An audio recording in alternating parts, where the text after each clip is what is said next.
Thérèse Raquin, chapitre 9. Un après-midi, comme Laurent allait quitter son bureau pour courir auprès de Thérèse qui l'attendait, son chef le fit appeler et lui signifia qu'à l'avenir, il lui défendait de s'absenter. Il avait abusé des congés de l'administration et était décidé à le renvoyer s'il sortait une seule fois. Cloué sur sa chaise, il se désespéra jusqu'au soir. Il devait gagner son pain, il ne pouvait se mettre à la porte. Le soir, le visage courroucé de Thérèse fut une torture pour lui. Il ne savait comment expliquer son manque de parole à sa maîtresse.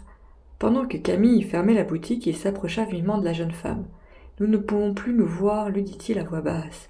Mon chef me refuse toute nouvelle permission de sortie. » Camille rentrait. Laurent dut se retirer sans donner de plus amples explications, laissant Thérèse sous le coup de cette déclaration brutale. Exaspérée, ne voulant pas admettre qu'on pût troubler ses voluptés, elle passa une nuit d'insomnie à bâtir des plans de rendez-vous extravagants. Le jeudi qui suivit, elle causa 1 minute au plus avec Laurent. Leur anxiété était d'autant plus vive qu'ils ne savaient où se rencontrer pour se consulter et s'entendre. La jeune femme donna un nouveau rendez-vous à son amant, qui lui manqua de parole une seconde fois. Dès lors, elle n'eut plus qu'une idée fixe, le voir à tout prix. Il avait 15 jours que Laurent ne pouvait s'approcher de Thérèse. Alors, il sentit combien cette femme lui était devenue nécessaire. L'habitude de la volupté lui avait créé des appétits nouveaux, une exigence aiguë. Il n'éprouvait plus aucun malaise dans les embrassements de sa maîtresse, il quêtait ces embrassements avec une obstination d'animal affamé. Une passion de sang avait couvé dans ses muscles, maintenant qu'on lui retirait son amante. Cette passion éclatait avec une violence aveugle, il aimait à la rage. Tout semblait inconscient dans cette florissante nature de brute. Il obéit à des instincts et il se laissait conduire par les volontés de son organisme. Il aurait ri aux éclats 1 an auparavant si on lui avait dit qu'il serait l'esclave d'une femme, au point de compromettre ses tranquillités. Le sourd travail des désirs s'était opéré en lui à son insu et avait fini par le jeter, pieds et poings liés, aux caresses fauves de Thérèse. À cette heure, il redoutait d'oublier la prudence. Il n'osait venir, le soir au passage du Pont-Neuf, craignant de commettre quelque folie. Il ne s'appartenait plus, sa maîtresse, avec ses souplesses de chatte, ses flexibilités nerveuses, s'était glissée peu à peu dans chacune des fibres de son corps. Il avait besoin de cette femme pour vivre comme on a besoin de boire et de manger. Il aurait certainement fait une sottise s'il n'avait reçu une lettre de Thérèse, qui lui recommandait de rester chez lui le lendemain. Son amante lui promettait de venir le trouver vers les 8 heures du soir. Au sorti du bureau, il se débarrassa de Camille en disant qu'il était fatigué, qu'il allait se coucher tout de suite. Thérèse, après le dîner, jouait également son rôle. Elle parla d'une cliente qui avait déménagé sans la payer. Elle fit la créancière intraitable. Elle déclara qu'elle voulait aller réclamer son argent. La cliente demeurait aux Batignolles. Madame Raquin et Camille trouvèrent la course longue, la démarche hasardeuse. D'ailleurs, ils ne se tenaient pas. Ils laissèrent partir Thérèse en toute tranquillité. La jeune femme courut au port au vin, glissant sur les pavés qui étaient gras, heurtant les passants, ayant hâte d'arriver. Des moiteurs lui montaient au visage, ses mains brûlaient, on aurait dit une femme saoule. Elle gravit rapidement l'escalier de l'hôtel meublé, au 6e étage, essoufflée, les yeux vagues, elle aperçut Laurent, penché sur la rampe qui l'attendait. Elle entra dans le grenier, ses larges jupes ne pouvaient y tenir tant l'espace était étroit. Elle arracha d'une main son chapeau et s'appuya contre le lit défaillant. La fenêtre à tabatière, ouverte toute grande, versait les fraîcheurs du soir sous la couche brûlante. Les amants restèrent longtemps dans l'auto-dit. Comme au fond d'un trou, tout d'un coup, Thérèse entendit l'horloge de la pitié sonner 10 heures. Elle aurait voulu être sourde. Elle se leva péniblement et regarda le grenier. Elle n'avait pas encore vu. Elle chercha son chapeau, noua les rubans et s'assit en disant d'une voix lente « Il faut que je parte ». Laurent était venu s'agenouiller devant elle et lui prit les mains. « Au revoir » reprit-il sans bouger. « Non, pas au revoir » s'écria-t-il. « Cela est trop grave. Quel jour reviendras-tu » Elle le regarda en face. « Tu veux de la franchise » dit-elle. « Eh bien, vrai, je crois que je ne reviendrai plus. Je n'ai pas de prétexte, je ne puis en inventer.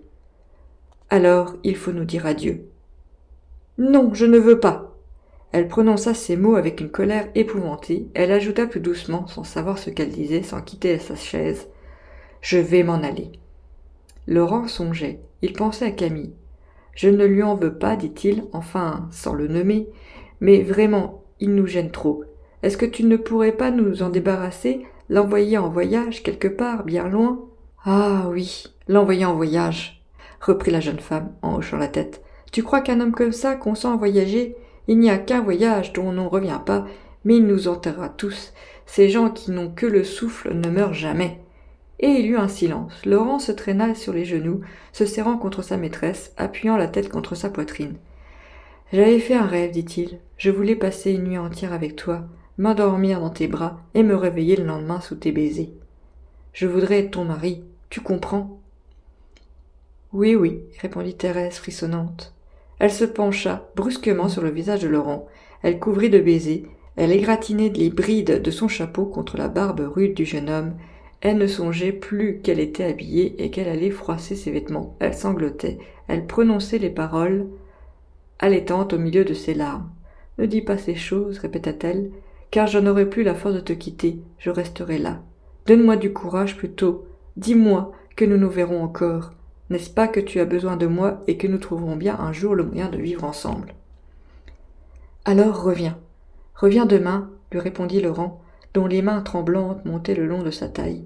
« Mais je ne puis revenir, je te l'ai dit, je n'ai pas de prétexte. » Elle se tordait les bras, elle reprit. « Oh, le scandale ne me fait pas peur. En rentrant, si tu veux, je vais dire à Camille que tu es mon amant et je reviens coucher ici.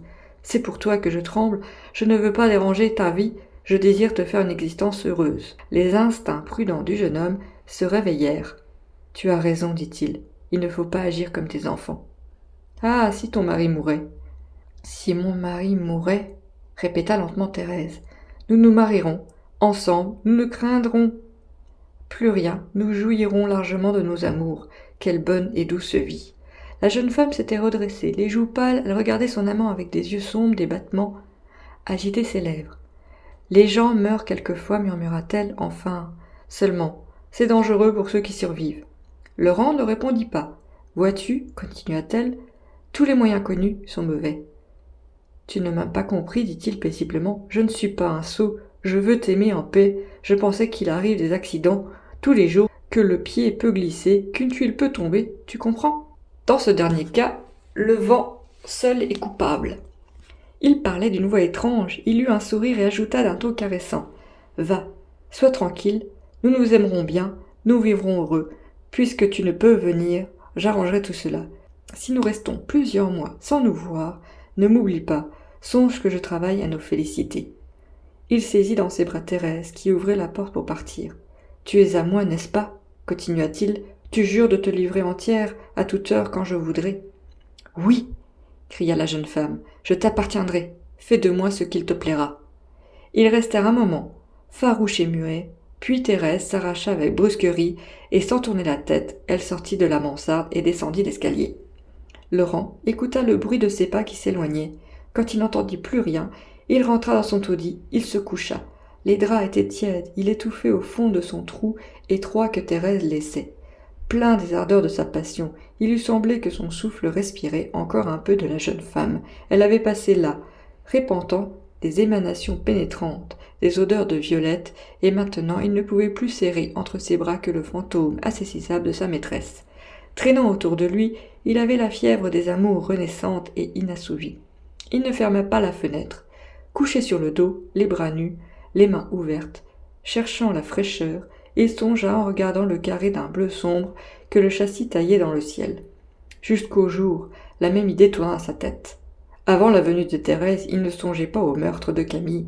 Il avait parlé de la mort de cet homme, poussé par les faits, irrité par la pensée qu'il ne reverrait plus son amante, et c'est ainsi qu'un nouveau coin de sa nature inconsciente venait de se révéler. Il s'était mis à rêver l'assassinat dans les emportements de l'adultère. Maintenant plus calme, seul au milieu de la nuit paisible, il étudiait le meurtre. L'idée de mort, jetée avec désespoir entre deux baisers, revenait implacable et aiguë. Laurent, secoué par l'insomnie, énervé par les senteurs âcres que Thérèse avait laissées derrière elle, dressait des embûches, calculait les mauvaises chances, étalait les avantages qu'il aurait à être assassin. Tous ses intérêts le poussaient au crime. Il se disait que son père, le paysan de Jeufosse, ne se décidait pas à mourir. Il lui faudrait peut-être restait encore 10 ans employé, mangeant dans les crèmeries, vivant sans femme dans un grenier. Cette idée l'exaspérait. Au contraire, Camille mort, il épousait Thérèse, il hériterait de madame Raquin, il donnait sa démission et flânait au soleil. Alors il se plut à rêver cette vie de paresseux, il se voyait déjà oisif, mangeant et dormant, attendant avec patience la mort de son père, et quand la réalité se dressait au milieu de son rêve, il se heurtait contre Camille. Il serrait les poings comme pour l'assommer. Laurent voulait Thérèse, il la voulait à lui tout seul, toujours à portée de sa main. S'il ne faisait pas disparaître le mari, la femme lui échappait. Elle l'avait dit, elle ne pouvait revenir, il l'aurait bien enlevée, emportée quelque part, mais alors ils seraient morts de faim tous deux. Il risquait moins en tuant le mari. Il ne soulevait aucun scandale, il poussait seulement un homme pour se mettre à sa place. Dans sa logique brutale de paysan, il trouvait ce moyen excellent et naturel. Sa prudence native lui conseillait même cet expédient rapide. Il se vautrait dans son lit, en sueur à plat ventre, collant sa face moite dans l'oreiller où avait traîné le chignon de Thérèse. Il prenait la toile entre ses lèvres séchées, il buvait les parfums légers de ce linge et il restait là, sans haleine, étouffante, voyant passer des barres de feu le long de ses paupières closes. Il se demandait comment il pourrait bien tuer Camille. Puis, quand la respiration lui manquait, il se retournait d'un bond, se remettait sur le dos, et les yeux grands ouverts, recevant plein visage les souffles froids de la fenêtre. Il cherchait dans les étoiles, dans le carré bleuâtre de ciel, un conseil de meurtre, un plan d'assassinat. Il ne trouve rien. Comme il avait dit à sa maîtresse, il n'était pas un enfant, un sot, il ne voulait ni de poignard, ni du poison, il lui fallait un crime sournois, accompli sans danger, une sorte d'étouffement sinistre, sans cri, sans terreur, une simple disparition. La passion avait beau le secouer, le pousser en avant, tout son être réclamait impérieusement la prudence. Il était trop lâche, trop voluptueux pour risquer sa tranquillité. Il tuait afin de vivre calme et heureux. Peu à peu, le sommeil le prit, l'air froid avait chassé du grenier le fantôme tiède et odorant de Thérèse. Laurent, brisé, apaisé, se laissa envahir par une sorte d'engourdissement doux et vague. En s'endormant, il décida qu'il attendait une occasion favorable, et sa pensée, de plus en plus fuyante, le berçait en murmurant « Je le tuerai, je le tuerai ». 5 minutes plus tard, il reposait, respirant avec une régularité sereine. Thérèse était rentrée chez elle à 11 heures, la tête en feu, la pensée tendue. Elle arriva au passage du Pont-Neuf sans avoir conscience du chemin parcouru. Il lui semblait qu'elle descendait de chez Laurent, tant ses oreilles étaient pleines encore de paroles qu'elle venait d'entendre. Elle trouva madame Raquin et Camille, anxieux et empressés. Elle répondit sèchement à leurs questions, en disant qu'elle avait fait une course inutile et qu'elle était restée 1 heure sur un trottoir à attendre un omnibus. Lorsqu'elle se mit au lit, elle trouva les draps froids et humides, ses membres encore brûlants, eurent des frissons de répugnance. Camille ne tarda pas à s'endormir, et Thérèse regarda longtemps cette face blafâtre qui reposait bêtement sur l'oreiller, la bouche ouverte. Elle s'écartait de lui, elle avait des envies d'enfoncer son poing fermé en sa bouche. Fin du chapitre 9.